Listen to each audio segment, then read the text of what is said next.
Hello, Mark Sturdy here with another snippet from our research this week, 7 days ahead survey of major world markets from the point of view of classical bar charting, 3 time frames in every chart, in every market.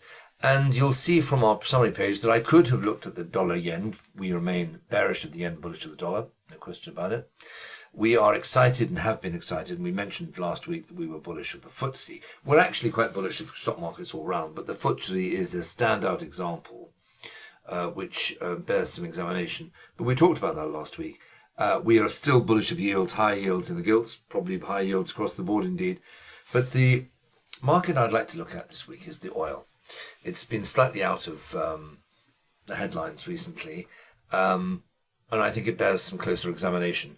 We remain bullish, notwithstanding the fact that the wide chart is a bit uninformative.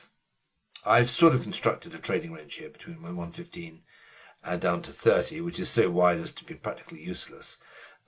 So if we look more closely, we should concentrate our minds, I think, on this large triangle, continuation triangle in my view, which calls the market a very much good deal higher. The size of the triangle is some $15. $15 on top of 80. The breakout level suggests 95, maybe $100. If we just go back to the chart before this, the page before this, $100 is nigh on the top of the trading range. So bear that in mind. We think this triangle has been completed, and it remains completed.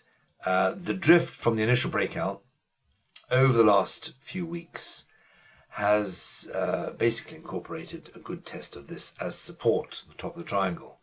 1, 2, 3, 4, 5 days it tried to trade beneath it, scarcely closed beneath it, and now has, it seems to me, broken free of it and bounced.